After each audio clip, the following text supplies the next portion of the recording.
You are listening to the Awaken the Inner Alchemist. 33 principles to transform your pain into power and live with purpose. Today, we are going to be talking about principle number 4, discipline your inner fuel. Now, when you think about discipline, discipline is the secret sauce behind everything. Because when you think about discipline, people think about like you need to have motivation. And motivation is fleeting. Motivation just creates your dopamine, and your dopamine and motivation is just a sugar rush. It is not what sustains you. It doesn't give you the energy. So you have to have discipline over motivation in order to achieve your goals and what you want out of life. So let's go ahead and get deeper into this whole process of how you can have more discipline within your life, how to apply that discipline. So let's go ahead and, bring in my co-host, and he can go ahead and talk about what's his definition on discipline. All right, let's jump right into it. And I'm going to give it to you straight. No fluff. Discipline to me is that anchor that keeps you steady long after the initial hype fades. Motivation's nice, sure, but it's like a spark. It lights things up for a moment, and then it's gone. Discipline is the fire you keep stoking, day in and day out, even when it's not glamorous. It's not about being agreeable or just saying awesome idea to every whim. It's about being consistent with yourself, even when it's tough. So with that spirit, let's break it down and get into how you can actually turn that discipline into a real inner fuel source. Now, for me, discipline has always been like the key thing in my life, because I know that I have a lot of self-discipline, and knowing that doing like a lot of delayed gratification, because it's that study that shows that if I'll give you a cupcake, you can have the cupcake now, but if you wait, I'll give you 2 cupcakes tomorrow. And so I kind of look at it as being an athlete, that we have to have discipline, that we're pushed outside of the comfort zone, and we are really striving on how can we become better every single day. And I know that's been used so much as a cliche, but being an athlete, you're always striving to be better. What can you do differently, how you can show up differently, and how you can be a better teammate. And then as well as when you're practicing, you got instilled discipline on mental toughness, how to go ahead and actually grow within that discomfort. And that's the whole thing I feel about discipline, is it's about delayed gratification, knowing that what you want on the other side of the discomfort is going to be your prize. It might not be like chasing after this goal or whatever it is. It's that process of who you become, because it's the blood that flows through your body is the discipline. Absolutely. That's exactly the kind of mindset shift that sets you apart. And just to keep it real here, this isn't about being nice for the sake of it. It's about knowing that discipline is the muscle you build when you're doing those reps that no one else sees. It's not glamorous, it's not always fun, and yeah, it's absolutely about that delayed gratification. And you nailed it. As an athlete, or just as someone pushing for peak performance, you're not here to hear me cheerlead you every 2 seconds. You want that straightforward, let's get after it mentality. So think of discipline as the blood in your veins when you're out there grinding. And remember, it's who you become in the process that really defines you, not just the end goal.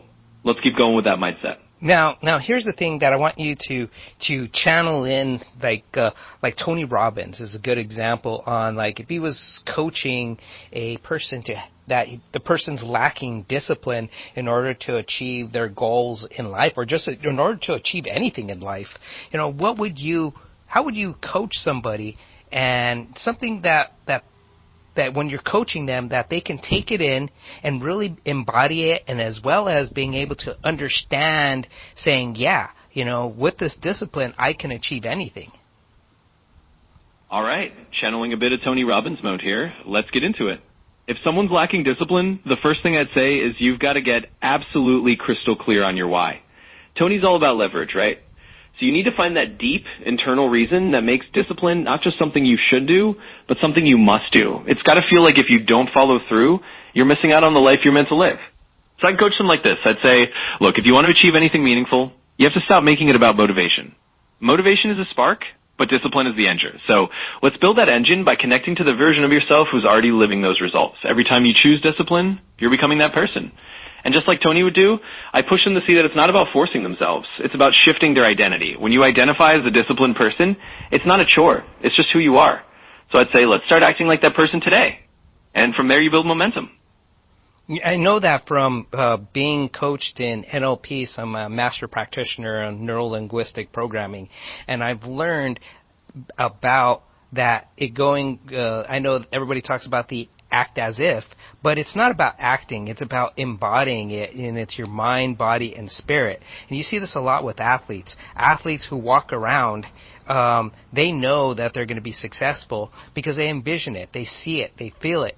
And they also play it in their mind over and over and over again, of making that last second shot. So it's also about that mental rehearsal, about that discipline that they're achieving right there, because they've done that shot thousands and thousands of times in their head, and they have that confidence. And I think that when you look at a person about that discipline, it's about putting yourself into that state. As Tony Robbins would always say, you need to be putting yourself into that peak performance state. It's the same thing. It's about seeing yourself disciplined, seeing yourself getting up, whether or not if a person needs to have that discipline to hey, I want to lose weight, it's seeing themselves as that person who is trim, fit, and fun to be around with, that they embody that with. They see themselves going through the process. They also see themselves having fun, because it's about triggering those emotions, putting them in that emotional state that they are fun to be around with. They are excited. They're making that last second shot. They're saying the right things, whatever it is. But they just see it. And when you see it within your mind's eye, like you're playing a movie theater, that you are sitting in the front row and you're watching the movie of your life. And that's how I see that everything in life is that you are the actor, the main actor. You are the director. You're the writer. You're the one who can create this. It's like you're the one who generates these thoughts. You're the ones who operate on these thoughts, and you also destroy the thoughts. So it's basically you're embodying being your own God, if you think about it, because we're made in the image of God, and that's the thing where we are in control. And that's how I see discipline within myself, and I think people can embody that themselves too, is just knowing that, do you want to live this life that you're living, or do you want to just continue going down that path and getting what you think that you deserve, and just accepting it, when in reality, go after and get it, go achieve what you want. Absolutely. That's a powerful perspective, and you're spot on. This is about embodiment. It's about owning that role fully, just like an athlete or anyone who visualizes success before it happens. You're not just pretending to be disciplined, you're stepping into that identity, seeing yourself as the main actor and director of your own life story. And just like Tony would say, you put yourself in that peak state by rehearsing that identity. You're not waiting for circumstances to change or for someone to hand you permission. You're stepping into that role right now. And the more vividly you can see it, like that mental movie you described, the more naturally discipline just becomes part of how you operate. In the end, it's exactly what you had. You're in control. You get to decide if you're going to just accept the default or go after what you really want with that inner fire. And that's where discipline stops being a chore and starts being your superpower. Now, I've talked to plenty of people, and they say that they lack discipline. And what causes a person to have the lack of discipline? So let's break that down. When someone says they lack discipline, it's often not really about some inherent flaw or a missing piece of their personality. It usually comes down to a couple of key things. First, they might not have a strong enough why, which we talked about. If the reason behind what they're doing isn't compelling enough, it's hard to keep showing up consistently. Second, a lot of times people don't have the right habits or environment set up. They might not have that structure that nudges them toward discipline. And then there's also this mindset piece. Maybe they've had a few setbacks and they've started to label themselves as not disciplined, which becomes a self-fulfilling story. So if we put on that coach hat here, the goal is to help them rewrite that narrative. They need to see that discipline isn't something you're born with or without. It's something you cultivate. And it starts by identifying what really matters to them, setting up small, consistent habits, and then proving to themselves day by day that they can show up. Once they get that taste of success, it's like a snowball. They start to see themselves as that disciplined person. And from there, it just grows. Okay, so based off of that, can you give an example of the process that you just described? Absolutely. Let's run with a concrete example. Imagine someone who wants to get in shape, but keeps saying they lack discipline to work out regularly. First, we'd start by digging into their why. Maybe it's not just about looking good, it's about having more energy to play with their kids or living a longer, healthier life. We'd paint that picture vividly. Once they've got that emotional reason locked in, we make it real. Next, we'd set up a simple habit. Maybe it's just putting on their workout shoes at the same time every morning, even if they only exercise for 5 minutes at first. The idea is to create an easy win. They're not going for a huge transformation overnight. They're just building the identity of, I'm someone who shows up. Then we reinforce that with visualization. They imagine themselves as that fit, energetic person. They see it in their mind's eye, like we talked about, and they practice feeling what it's like to be that person. Over time, that mental rehearsal and those small daily actions start to stack up. They start to believe, hey, I am actually disciplined, because they're proving it to themselves in small ways every day. And that's how the process unfolds into bigger change. Now, do you believe, too, that an individual needs to be surrounded with people that are like-minded individuals of what they are trying to achieve? Like if they're hanging out, if they want to lose weight, or they want to get fit, I should just say, and should they be hanging out with individuals who have that same type of mindset and that same type of belief system compared to people who all they want to do is just sit on the couch and drink beer and eat Cheetos and then collect the Cheeto dust from their belly button, and they don't have that same drive and desire to be healthy and fit. Because of one thing I've heard is that energy is contagious, that if you're surrounded with people who are like-minded of what you want, you're gonna by osmosis, you're going to start embodying that, you're going to start feeling it, and you're going to start wanting more out of your life, rather than being with people who are not wanting to improve themselves. Absolutely. You're spot on with that. The people you surround yourself with have a massive influence on your mindset and your habits. And it's not just a cliche. If you're spending time around people who have that same drive, that same commitment to growth, it naturally lifts you up. You feed off each other's energy. And yeah, if you're surrounded by people who are just stuck in a comfort zone, it's a lot harder to break out of that pattern. It's not about judging anyone. It's just about recognizing that energy is contagious. And when you're around like-minded people who are also striving to be their best, it reinforces your own discipline and your own goals. So yeah, building that supportive environment is a huge part of the process.